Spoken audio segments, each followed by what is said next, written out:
And I hope this won't piss anyone off too much. It's gonna be a note from me. I don't know. Do I have to sit here and make arguments?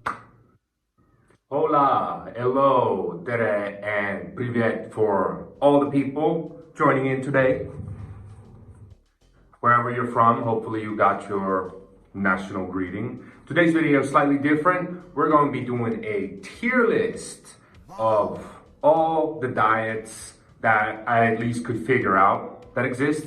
Now, of course, there's a billion diets out there, but these are the ones that I've heard about more, the ones that are more popular maybe, and if there are several that were left out and it turns out that we need to add some to the tier list, we can always do a follow-up video, fill up the tier list a little bit more, and then, yeah, simple as that.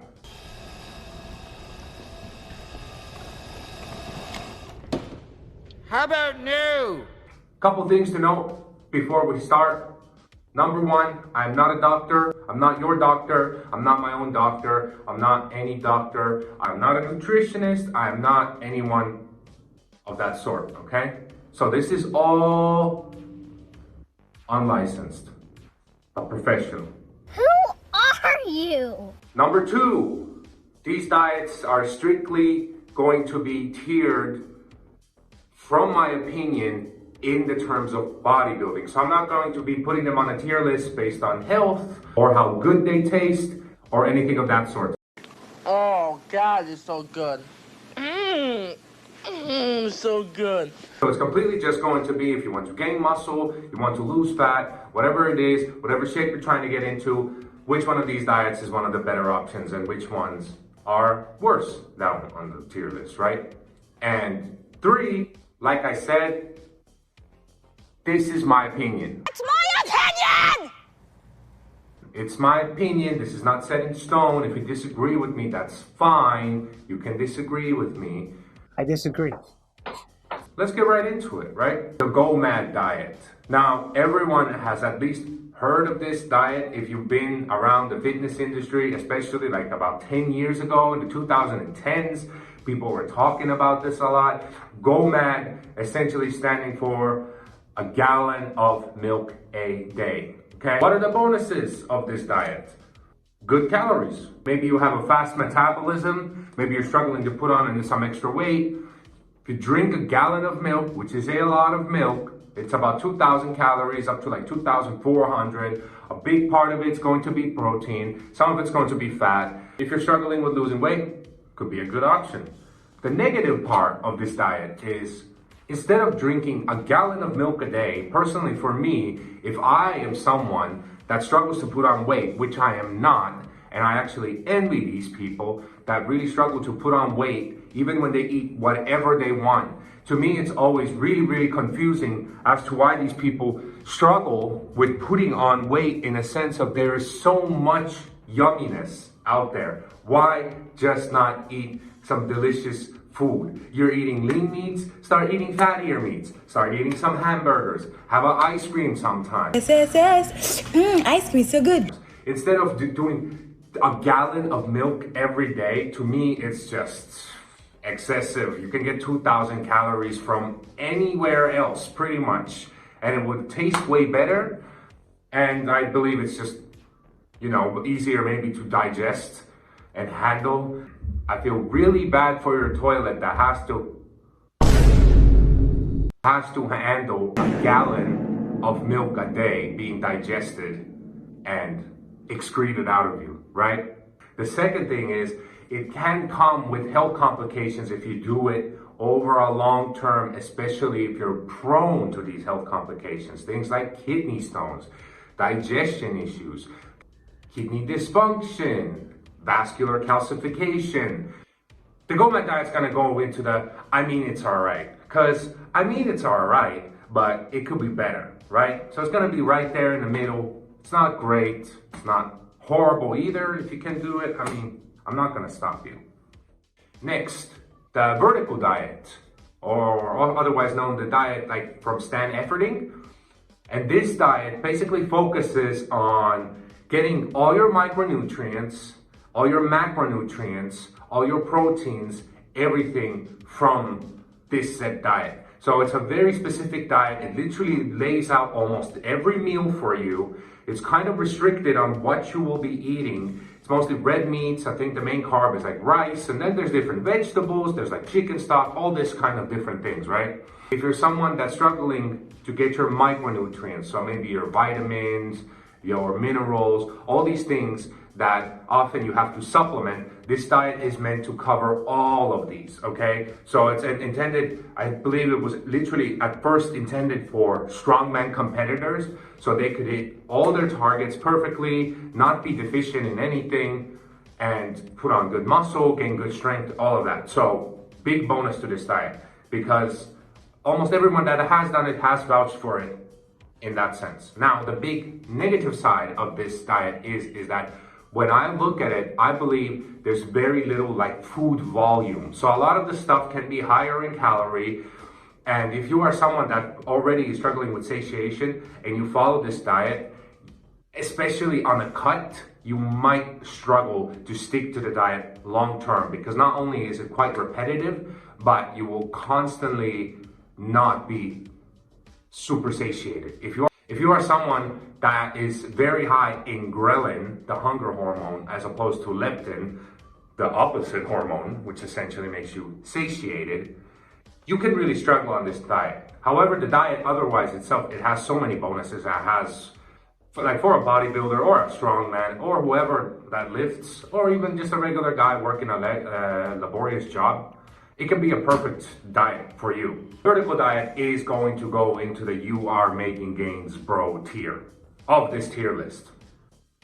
Thanks, Dan Efferding. Vertical calories in, calories out diet, the clean version. So what do I mean by clean version? By clean version, I mean that most of the calories that you are getting in, that you are counting, come from like whole foods. They come from actual like vegetables, meats. You're eating stuff that is higher in protein, lower in calories, etc., while leaving that maybe 10-20% to have a snack, have something other that's delicious, whatever it may be. Best part about this diet is that you can literally construct it from your, you can construct it completely yourself. You can completely decide where your proteins are coming from, where your carbs are coming from, how many times a day you eat. It gives you almost all the flexibility in the world. Nothing is off the table. All you have to do is figure out your calories for a day, and you're good to go. Really, the only downside for this diet can be that you count your calories incorrectly, which is already the issue with every other diet anyways. So learn how to count calories. I've already made a video about that, so it's not going to be a big problem. So calories in, calories out diet, the clean version is easily going to go into the Olympian category. I mean, to me, it's just an undefeated diet. If calories in, calories out, the clean version takes the cake, okay? Next one is the calories in, calories out, dirty version. Yeah, boy. So the only difference in this diet would be that the majority of your calories would come from things like McDonald's or KFC. Like, you really are someone that really likes to have those really delicious foods, and the minority of your calories are coming from so-called bodybuilding meals, okay? So the only difference of this diet would be, to me, why it would be a step down from the clean version, is that if you struggle with feeling satiated and you're constantly eating these really calorie-dense foods, you can get to a point where you feel hungry even though you hit your goals. So that's going to be the biggest minus of this diet. Now, it's not completely horrible for everyone. Like, I believe Mike Menser ate pretty much like this. I don't believe he called it the calories in, calories out diet, but what he did was he had stuff like fried chicken with dipping sauce and things like this. And I mean, he was a top-level Olympian. So it completely depends. And for those reasons, it's just gonna go one step down from the clean calories in, calories out diet. I've been saying calories in, calories out so many times. To you are making gains, bro. Because you will be making gains, bro. If you are still hitting your proteins, hitting your calories, even if it's at a smaller volume, you're good to go, you know. Next one, which is really popular with the females, is any type of juicing or exclusively liquid diet, okay? Now, I'm not even gonna go in depth into this because this is just a horrible diet. How long can you sustain just being on liquid and you're just urinating out everything that you're taking in pretty much. I mean, you're constantly going to feel unsatiated. You're constantly going to be lacking nutrition. The cravings are going to start just whacking you in the face. I'm absolutely positive of it. And for that reason, without any longer dancing around it, the juicing diet is absolutely going to go into the why are you suffering category of the tier list. Because why are you suffering? Why just not eat some food? Why are you suffering? Don't do any juicing diets, please. Up next, we have the keto diet. So what is the good things about the keto diet? Well, the keto diet is known that if you actually stay in Ketosis. you will have pretty much balanced energy levels through the day if you stick to this diet. Because you won't have any higher like insulin spikes, you're not gonna have these like carb crashes, carb rushes, whatever it is. Fats digest way slower and get metabolized by the body way slower. So you're gonna have a pretty balanced level of energy the whole day. You also don't have to really cut out anything like meats. Most vegetables you are still good with, but you will have to cut out a lot of fruit. So pretty much anything that's higher in carbohydrates or natural sugars, you're gonna have to cut them out. Otherwise, you can't actually stick to the keto diet. It will be like keto plus, and it essentially isn't a keto diet anymore. And another big thing, which is super important for me usually, is I like to have simple carbs before I work out to have this like energy boost do my workout. And as well as I, in general, eat a pretty decent amount of carbs every day because I like the energy boost that you get from carbohydrates. So you will not have that. You will just sit on this balanced energy level. Of course, you can get a boost from caffeine or whatever, but you're also going to miss out on some serious pumps because your glycogen stores will basically be empty because there's nothing to store in them. empty? Empty? So you're probably going to feel like you look smaller and you're going to feel like you're not having as much of a pump. So if that's something that's important to you, maybe not the best, right? All that being said, I would put it somewhere right in the middle because I mean, it's all right. It is an all right diet. There's nothing per se bad about it, but there's also nothing per se great about it. So it will work better for some people, worse for the others. It's all right. I mean, it's all right, like. Then in between, and I hope this won't piss anyone off too much, but it's the vegan diet. And vegan diet is just a nope. It's just gonna be a nope from me. I don't know. Do I have to sit here and make arguments? I'm sure some vegan down, if they will see this video, will make a great argument why you should go vegan. It's just a no for me. It's a why are you suffering? Pretty much everything that's delicious is not vegan. So if you want to go vegan and you want to suffer so that the animals don't suffer, go ahead. For everyone else, why are you suffering?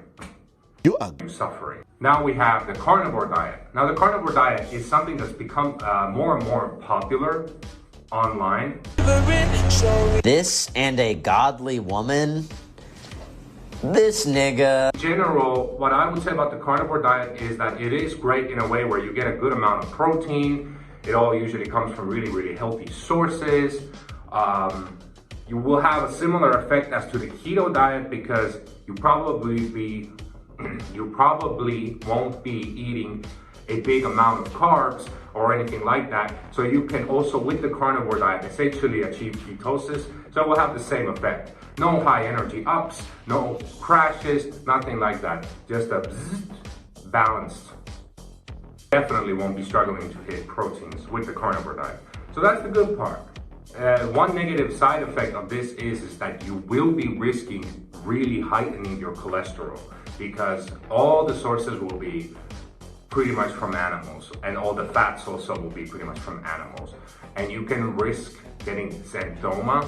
And if you don't know what that is, there was a case just recently or somewhat recently of this man that was strictly eating a carnivore diet for several months and he started getting these fat deposits literally in his palms because his bad cholesterol, I think, was 5 times higher than the upper recommended limit, and his body literally had nowhere to store this excess, whether it's fat or it's cholesterol itself. I'm not a science guy, I'm not claiming to be, I'm just telling you what happened. So all his palms, these little wrinkles in between your palms here, you see, everyone has them, were just filled with this yellowish fat. You know, a lot of people will be like, oh, that's bullshit, that happens only to some people. Yeah, well, maybe if you want to roll the dice on it, you can go ahead. Otherwise, the carnivore diet isn't bad. I'm going to put it into the same category as the keto diet. I mean, it's all right. So it's gonna be dead in the middle. If you want to argue with me about it, argue with me about it. It's all right. Next one, we have intermittent fasting. Now, intermittent fasting itself technically isn't a diet, but it's a form of eating. So I'm just gonna call it a diet anyways, because some people do it. So what is the difference between intermittent fasting and regular fasting? Well, with intermittent fasting is that you don't really have these really long periods where you don't eat anything, but you will have, maybe some people will do like they will eat breakfast, not eat the entire day, and then eat right before bed. So obviously one big bonus, so obviously one big negative that you can hear from this immediately is the fact that you're not kind of allowing yourself these windows in the middle of the day for any protein synthesis to happen. So your body's just kind of cruising along the day until you feed it again in the evening. Some people will say that intermittent fasting is good to lose weight because you're like skipping all these like meal times, and then by the end, oh, you will only be able to eat as much as you can eat in one sitting, and that helps you lose weight. I don't believe that. If I'm feeling really hungry and I'm finally getting a chance to eat, it's gonna be really hard for me to stop. And it's the same for a lot of people. So what I believe can just happen is that you will skip that whole day of eating and then just binge eat in the night to kind of make up for it. For me, it's just not the thing. And I believe because it is how my dog pretty much eats, it's a diet good enough for my dog. But I'm not doing intermittent fasting. Sorry, I'm just not doing it. That pretty much sums up the video for today. So let me know what you think about it. Do you agree with me? Do you disagree with me? Is there something that you would like to change in the tier list? Is there any diets that I missed? Because for sure I missed a lot of diets. There's so many of them. I kind of just went over the ones that I have tried within the past like 10 years so I could somewhat talk about them, except for the vegan diet. And I'm not going to try the vegan diet. I just won't try the vegan diet. Sorry, I like flesh too much. But if there's any other diets that I should add to the tier list, if I should change something in the tier list, you can make your best argument down below. And maybe I'll make a follow-up video where I rearrange the tier list a little bit, maybe add a few diets into there. Just let me know your opinion. Just make sure that you like the video. If you liked it, comment something to boost the algorithm. Comment anything. Comment what you ate today. Comment how the weather is outside. Comment something about my looks. Comment something about Inosuke, as always. Whatever you would like. If you enjoyed the video, you can just help me boost the algorithm. Subscribe to my channel. Click the little bell button if you do subscribe. I'm trying to upload these videos semi-regularly now, so if you want to see what else I upload, make sure you press the bell. YouTube might not notify you otherwise, so press the bell button. Follow me on Instagram. That's pretty much it. Whenever I make the next video, I will see you then. I hope you guys have had a nice day. I hope you guys continue to have a nice day, nice night, nice morning, whatever it is. I will see you in the next video. Goodbye.